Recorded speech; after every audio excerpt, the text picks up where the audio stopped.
अस्सलाम everyone, welcome to the tech code. तो आज हम गिट के लेक्चर को आगे बढ़ाते हैं और देखते हैं कि गिट में और कौन सी ऐसी टर्म होती हैं जो कि हमें समझ नहीं है। पिछले वाले लेक्चर के अंदर हम लोगों ने देखा था कि 3 स्टेजेस ऑफ गिट कौन से होते हैं। हमने देखा वर्किंग एरिया कौन सा होता है, स्टेजिंग एरिया कौन सा होता है, लोकल रेपोजिटरी कौन सी होती है, और हमने थ्योरेटिकल देखा कि गिट ऐड कहाँ पे काम कर रहा होता है, गिट कमिट कहाँ पे काम करता है और गिट पुश कहाँ पे काम करता है। गिट ऐड किसको कहते हैं? जब भी वर्किंग एरिया से डेटा हमने ऐड करना है स्टेजिंग एरिया के अंदर तो उसको क्या कहते हैं? Git add. और जब डॉट लगा देते हैं तो उसका क्या मतलब हो जाता है कि जितनी भी फाइल्स पड़ी हैं, जितना भी डाटा पड़ा है उस सबको ऐड कर दो स्टेजिंग एरिया के अंदर। गिट कमिट कहाँ पे काम करता है? जितना भी स्टेजिंग एरिया के अंदर डाटा पड़ा है उसको अगर लोकल रेपोजिटरी के अंदर भेजना है तो उसको क्या कहते हैं? गिट कमिट कहते हैं। और गिट पुश किसको कहते हैं? लोकल रेपोजिटरी से सर्वर पे डेटा भेजने को, गिटहब पे डेटा भेजने को हम कहते हैं गिट पुश। और ये सारी चीज़ें हमने देखी थी। आज कुछ और चीज़ें हम देखने जा रहे हैं गिट के अंदर। तो जो फर्स्ट चीज़ हमने देखनी है वो हमारे पास है स्नैपशॉट। अब ये स्नैपशॉट क्या चीज़ होती है इसको समझने की कोशिश करते हैं। स्नैपशॉट को डिस्कस करने से पहले हम देखते हैं कि हमारे पास अगर हम स्नैपशॉट को यूज़ ना करें तो प्रॉब्लम क्या आती है। तो फॉर एग्जांपल ये हमारे पास सर्वर है, या फिर हम इसे कह सकते हैं कि ये हमारे पास गिटहब है, क्योंकि हमारे पास जितना भी डेटा होता है वो पड़ा होता है गिटहब यानी कि सर्वर पे। तो ये हमारे पास सर्वर है और हमारे पास यहाँ पे हमारा डेटा पड़ा होता है। अब क्या है कि हमारे पास एक फाइल है जिसका साइज है, इस फाइल का साइज है 2 GB, इस फाइल का साइज है। अब ये फाइल मेरे पास पड़ी है सर्वर के अंदर। सर्वर के अंदर मैंने क्या कर दिया? गिट पुश मैंने कर दिया सर्वर के अंदर। अब यहाँ पे क्या है कि हमारे पास ये फाइल यहाँ पे पड़ी है और इसका साइज कितना है? 2 GB इस फाइल का साइज है। अब फॉर एग्जांपल मैंने इसके अंदर कुछ चेंज करना है तो मैं क्या करूँगा? इस फाइल को अपनी लोकल रेपोजिटरी के अंदर लेके आऊँगा। तो उसको लाने के लिए हम क्या करेंगे? गिट पुल की कमांड लगाएंगे और यहाँ पे इसका पाथ दे देंगे जो कि गिटहब से होगा, वो हम प्रैक्टिकली करके देखेंगे। अब यहाँ पे ये फाइल हमारे पास आ गई। इस फाइल का एक्चुअल साइज कितना था? 2 GB इस फाइल का अभी तक साइज है। और जो हमने चेंज किया है कुछ, अब हमने इसके अंदर चेंज कर दिया और वो साइज कितना है हमारे पास? 1 GB उसका साइज हो जाता है।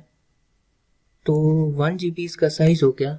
अब इसका टोटल साइज, इस फाइल का टोटल साइज कितना हो गया?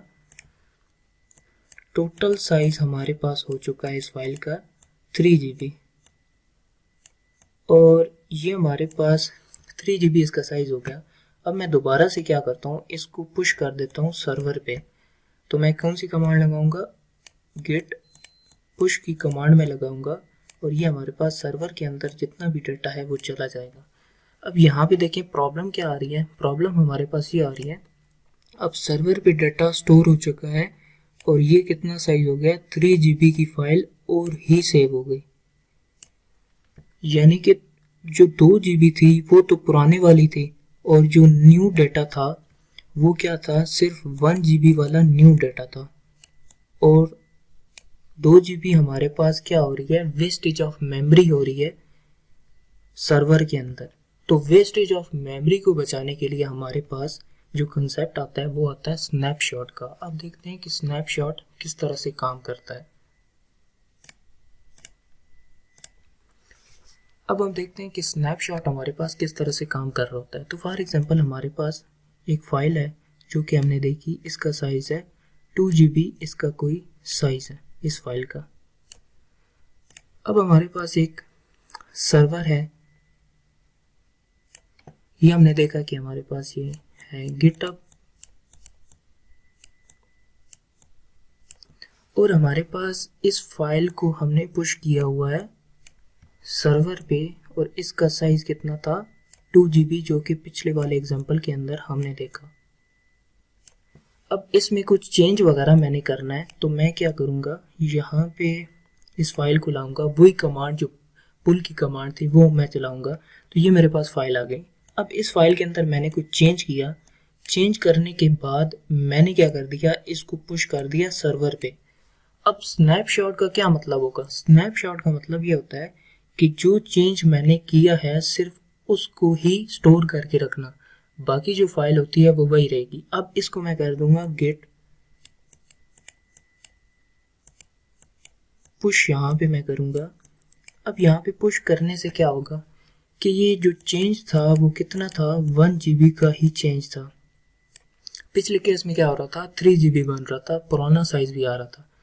अब यहाँ पे जब मैं इसको पुश करूंगा, पुश करने से क्या होगा कि यहाँ पे हमारे पास जो डाटा जाएगा वो 1 GB का ही डाटा जाएगा, बाकी जितना भी डाटा होगा वो इसके साथ इंटीग्रेट कर लिया जाएगा। अब ये जो 1 GB का चेंज है इसको क्या कहते हैं, स्नैपशॉट। यानी कि जो मैंने चेंज किया है सिर्फ उसको ही इधर सेव करना है, बाकी जितना भी पुराना डाटा है वो इसके साथ इंटीग्रेट हो जाएगा। इंटीग्रेट किस तरह करना है, वो गिटहब खुद से सारा काम कर देता है।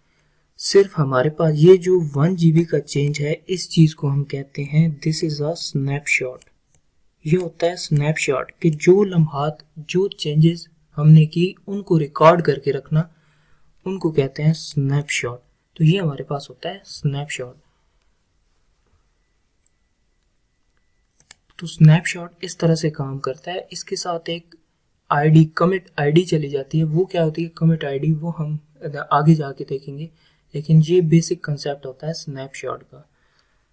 अब आगे जाके देखते हैं कि हमारे पास और कौन सी टर्म है जो कि हमें समझनी है गिट के अंदर। गिट के अंदर आपको पता होना चाहिए कि रेपोजिटरी किसको कहते हैं। हमारे पास रेपोजिटरी किसको हम कहते हैं, ये चीज़ हमें पता होनी चाहिए। तो रेपोजिटरी क्या होती है, काइंड ऑफ फोल्डर होता है जिसके अंदर हम डेटा को स्टोर कर सकते हैं, वो होती है हमारे पास रेपोजिटरी। दूसरी चीज़ जो आपको पता होनी चाहिए वो क्या होता है, सर्वर। सर्वर आपको पता होना चाहिए कि सर्वर हमारे पास क्या चीज़ होती है। सर्वर हमारे पास एक सोर्स दी होती है जिसके अंदर हम अपना डेटा रख सकते हैं, जिस तरह गिटहब है। इसकी एग्जांपल हम कर सकते हैं कि जिस तरह हमारे पास गिटहब है, क्योंकि गिटहब हमें फैसिलिटी प्रोवाइड करता है कि हम अपने डेटा को सर्वर पे रख सकते हैं। तो गिटहब काइंड ऑफ एक फोल्ड हमारे पास सर्वर होता है जिस पे हम अपना डेटा रख सकते हैं। अब एक और चीज़ जो आपको समझनी है वो क्या है, वर्क स्पेस। वर्क स्पेस किसको कहते हैं, तो वर्क स्पेस किसको कहते हैं, जहाँ पर हम अपना काम कर रहे होते हैं, कोड कर रहे होते हैं, तो उसको क्या कहते हैं, वर्क स्पेस। तो ये चीज़ होती हैं जो कि बेसिक आपको समझनी है कि रेपोजिटरी क्या होती है, सर्वर क्या होता है और वर्क स्पेस हमारे पास क्या होता है। अब हम देखने वाले हैं कि गिट में कमिट किस तरह से काम करता है।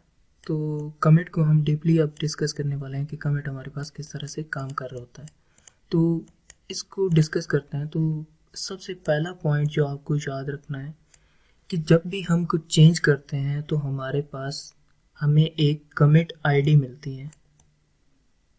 जब भी हम कुछ चेंज करते हैं तो we will get a 1 commit ID. और दूसरा पॉइंट जो हमने याद रखना है कि ये जो कमिट आईडी हमें मिलती है, it will contain a 40 alpha numeric character. Alpha numeric character की हमें एक की मिलती है। अल्फा न्यूमेरिक कैरेक्टर की हमें एक की मिलती है। अब ये कमिट आईडी जो हमें मिलती है ये 40 अल्फा न्यूमेरिक कैरेक्टर की होती है। तो तीसरा पॉइंट जो आपको याद रखना है उसमें क्या है कि हमारे पास जब हम कोई भी चेंज करते हैं तो ये कंपेयर करता है क्लाइंट साइड पे, ये हमारे पास आ गई क्लाइंट साइड और ये हमारे पास आ गई सर्वर साइड। अब यहाँ पे 40 अल्फा न्यूमेरिक कैरेक्टर की कोई भी की है और यहाँ पे 40 अल्फा न्यूमेरिक कैरेक्टर की कोई की है। अब ये वर्ड और ये वर्ड सेम होने चाहिए। अब इसको चेक करने के लिए ये एल्गोरिदम को यूज करता है जिसको हम कहते हैं SHA-1 चेकसम को यूज करता है। अब चेकसम किस तरह से काम करता है उसको समझने के लिए आपको कंप्यूटर नेटवर्क में आपने एक टॉपिक पढ़ा होगा, वहाँ पे चेकसम काम करता है। चेकसम किस तरह से काम करता है, अब ये जो 40 कैरेक्टर की की है, अगर फॉर एग्जांपल की इस तरह की नहीं होती, लेकिन हम एग्जांपल के तौर पे ले रहे हैं कि ABC कोई भी 1 2 3 हमने यहाँ पे ले रहे। अब यहाँ पे अगर हम ABC 1 3 2 भी कर देते हैं ना, तो ये गलत हो जाएगा, क्योंकि यहाँ पे 1 2 3 और 1 3 2 है। तो ये एक एक करेक्टर को चेक करता है कि ये हमारे पास सेम है कि नहीं। अगर सेम नहीं है तो वो वहाँ पे फेल हो जाता है, क्योंकि चेकसम ने यहाँ पे बता दिया आपको कि ये सेम नहीं होते। तो यहाँ पे कंपेयर करने के लिए ये एल्गोरिथम को यूज़ करता है SHA चेकसम। चौथा पॉइंट जो आपको याद रखना है उसमें क्या है कि हमारे पास जब भी हम चेंज करते हैं, कुछ माइनर चेंज भी किया, कुछ छोटा सा चेंज भी किया, तो हम कमिट करते हैं, तो हर टाइम हमें एक न्यू कमिट आईडी मिलती है। कोई भी हमारे पास एक फाइल है, इसके अंदर फॉर एग्जांपल मैंने एक वर्ड ही चेंज कर दिया, फिर मैंने कमिट कर दिया, तो एक न्यू कमिट आईडी हमें मिलती है। न्यू कमिट आईडी हमें मिलती है हर दफ़ा कोई भी चेंज करते हैं तो हमें कमिट आईडी मिलती है। अब हम देखते हैं कि हमारे पास यहाँ पर कमिट आईडी विद टैग क्या होता है। अब इस चीज़ को समझते हैं कि इसको यूज़ क्यों करते हैं कमिट आईडी विद टैग को। तो फॉर एग्जांपल मेरे पास एक कोड है लॉगिन का हमारे पास ये कोड है, तो मैं क्या करता हूँ, इसको कमिट कर देता हूँ। कमिट करते टाइम पे मैं इसके साथ टैग भी लगा देता हूँ। तो मैं क्या करता हूँ, इसको परफॉर्म करने के लिए हमारे पास जो कमांड होती है गेट कमिट का वर्ड यहाँ पे लिखते हैं, कमिट कीवर्ड मैंने यूज़ किया, और यहाँ पे मैंने लगाया -m। -m का मतलब क्या है कि मैं मैसेज लिखना चाहता हूँ। अब ये जो मैसेज है ये टैग ही है, तो मैं क्या लिखता हूँ यहाँ पे लॉगिन कोड। तो ये क्या हो गया, टैग हो गया। टैग लगाने से हमें फ़ायदा क्या हो गया कि टैग से हमें पता चल जाएगा कि ये किस चीज़ का कोड है। तो ये टैग का फ़ायदा होता है कि हमें पता चल जाता है कि ये किस चीज़ का कोड है। फिर हमने देखना है कि हमारे पास पुश क्या होता है और पुल क्या होता है। ये हमने पहले भी डिस्कस कर लिया है, और अभी जल्दी से समझते हैं कि ये हमारे पास पुश और पुल किस तरह से काम करते हैं। ये हमारे पास सर्वर है, और ये हमारे पास लोकल रेपोजिटरी है, और ये हमारे पास क्या है, सर्वर है। अब यहाँ से यहाँ पे डेटा भेजना है, तो हम क्या करते हैं, गेट पुश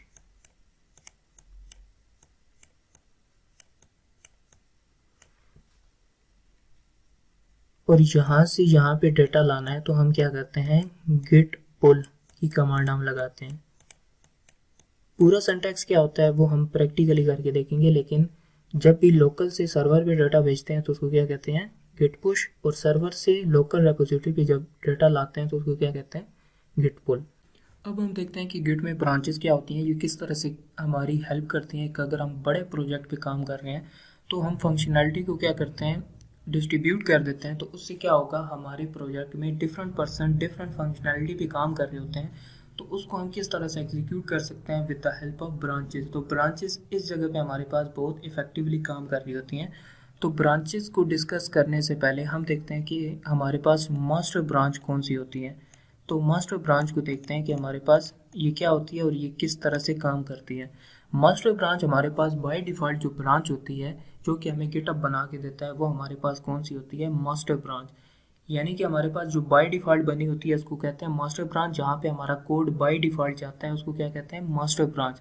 मास्टर ब्रांच हमारे प्रोजेक्ट की मेन ब्रांच होती है, जो सबसे टॉप ब्रांच होती है वो हमारे पास होती है मास्टर ब्रांच। अब ये हमारे पास क्या है, ये हमारे पास है मास्टर ब्रांच।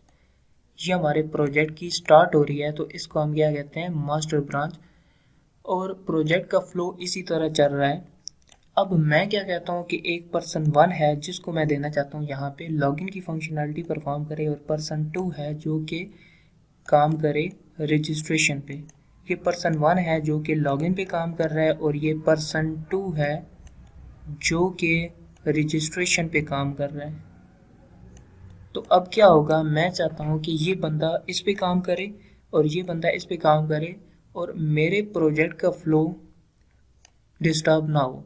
अगर ये इनका प्रोजेक्ट यानी काम फेल भी हो जाता है तो मेरे जो मेन प्रोजेक्ट है, मेरी जो मेन ब्रांच है, इस पे कोई भी इफेक्ट नहीं होगा।